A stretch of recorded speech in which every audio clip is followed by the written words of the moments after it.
नमस्कार। नमस्कार। आज हम दक्षिण भारत के इतिहास के बहुत ही दिलचस्प दौर पर बात करने वाले हैं, संगम युग। जी हाँ, और हमारे पास कुछ ऐतिहासिक लेख हैं, संगम साहित्य से जुड़ी जानकारी है। बिल्कुल, और इन्हीं के आधार पर हम कोशिश करेंगे कि उस युग की गहराई में उतरें, कुछ रोचक बातें निकालें। सही कहा, हमारा मकसद यही है कि संगम साहित्य, चोल और पांडे जैसे जो बड़े राजवंश थे, उनकी संस्कृति, उनका व्यापार, प्रशासन, इन सब पर थोड़ी रोशनी डाली जाए। क्योंकि यही तो दौर था जिसने, कह सकते हैं, तमिल संस्कृति की बुनियाद रखी। बिल्कुल, तो चलिए शुरू करते हैं। ये संगम शब्द का मतलब क्या है और ये इतना महत्वपूर्ण क्यों माना जाता है? हाँ, कहाँ से आया ये शब्द? देखिए, संगम का सीधा सा मतलब है मिलना या सम्मेलन, कवियों का सम्मेलन खास तौर पर। अच्छा। पांडे राजाओं ने इसे संरक्षण दिया।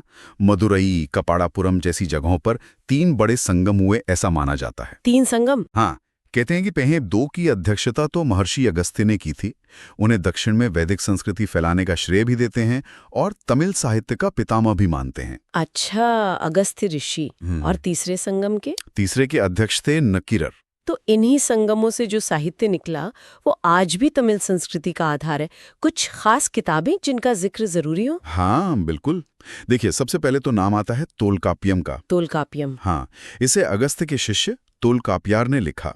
ये सिर्फ सबसे पुराना तमिल ग्रंथ नहीं है, बल्कि तमिल व्याकरण और काव्य शास्त्र का, कह लीजिए, आधार है। व्याकरण का ग्रंथ। और फिर है सिलप्पदिकारम, इलंगो अडिगल ने लिखा है।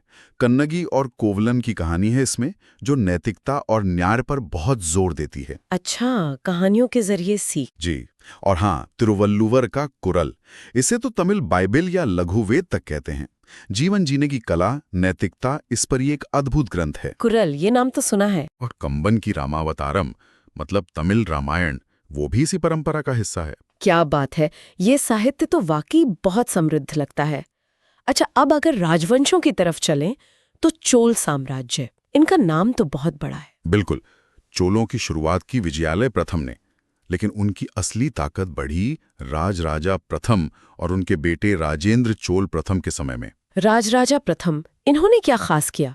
राजराजा प्रथम ने, आप देखें तो, एक बहुत शक्तिशाली नौसेना बनाई, चोलों को हराया और तो और दक्षिण पूर्व एशिया तक अभियान किए और तंजावर का भव्य बृहदीश्वर मंदिर भी बनवाया। हाँ, वो मंदिर तो आज भी वास्तुकला का एक बेजोड़ नमूना है। सिर्फ मंदिर नहीं, वो चोलों की शक्ति, उनकी इंजीनियरिंग, उनकी आर्थिक समृद्धि, सबका प्रतीक था वो।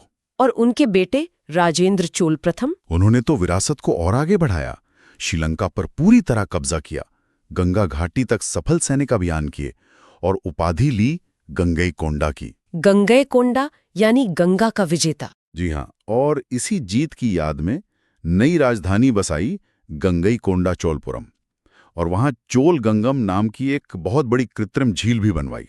अद्भुत। अच्छा, चोलों की एक और बहुत खास बात कही जाती है, उनका स्थानीय प्रशासन। वो उत्तर मेरू शिलालेख वाली बात। हाँ, वो बहुत महत्वपूर्ण है। उस शिलालेख से पता चलता है कि चोल गांवों में काफी हद तक स्वायत्तता थी, मतलब अपनी सभाएं थीं, अपना शासन खुद चलाते थे। एक तरह से। इन सभाओं के काम अलग अलग समितियां देखती थी, जिन्हें वरियम कहते थे। जैसे बाग बगीचों के लिए ठोट्टा वरियम, तालाबों के लिए एरी वरियम, पैसे कौड़ी के मामलों के लिए पन वरियम। वाह, मतलब उस जमाने में इतना व्यवस्थित, विकेंद्रीकृत सिस्टम। बिल्कुल, ये चोल प्रशासन की एक बड़ी खासियत थी। कला के क्षेत्र में भी तो चोलों का बड़ा नाम है। वो कांसे की मूर्तियां। हाँ, कांस से ढलाई में चोल कलाकार माहिर थे। नटराज की जो मूर्तियां हैं, शिव के नृत्य की, जी जी, वो तो उनके कला का शिखर हैं, आज पूरी दुनिया में मशहूर हैं।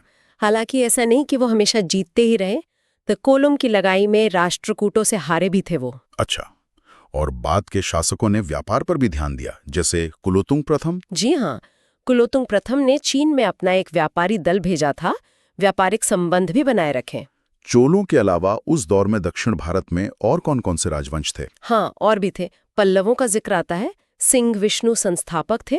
एक शासक थे महेंद्र वर्मन प्रथम, उन्होंने मत्व विलास प्रहसन नाम का एक मजेदार व्यंग्य नाटक लिखा था। नाटक भी लिखते थे शासक, दिलचस्प है। जी। फिर पश्चिम में चाणक्य थे। पुलकेशिन प्रथम ने नींव रखी और पुलकेशिन द्वितीय सबसे ज्यादा मशहूर हुए। और पांड्या, संगम युग तो उन्हीं के टाइम में शुरू हुआ था। सही कहा आपने। पांड्यों की राजधानी मदुरई थी, शिक्षा और संस्कृति का बड़ा केंद्र। उन्होंने तो रोम तक अपने दूत भेजे थे। रोम तक, यानी व्यापारिक संबंध थे।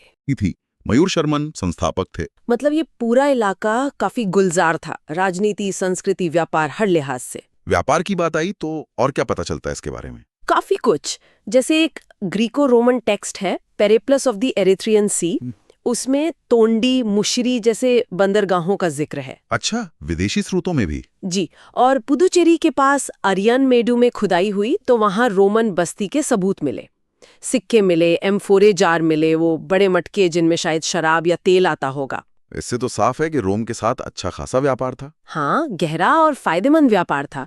उरेयोर जैसे शहर थे जो सूती कपड़ों के लिए मशहूर थे, और ये व्यापार सिर्फ पैसे का नहीं था, विचारों का, संस्कृतियों का भी आदान प्रदान होता था। तो अगर हम संक्षेप में देखें तो संगम साहित्य ने तमिल संस्कृति की जड़ें मजबूत की, चोलों ने अपनी सैन्य ताकत दिखाई, खासकर नौसेना, एक बढ़िया प्रशासन दिया और कला को भी बहुत ऊंचाइयों तक पहुंचाया। सही। और पांड्यों और दूसरे राजवंशों ने भी इस पूरे क्षेत्र को व्यापार और संस्कृति का एक अहम केंद्र बनाने में अपना योगदान दिया। कुल मिलाकर दक्षिण भारत के इतिहास का एक बहुत ही रचनात्मक, एक वाइब्रेंट दौर था ये। बिल्कुल, जिसने इस क्षेत्र की पहचान को एक स्थायी रूप दिया। वाकई।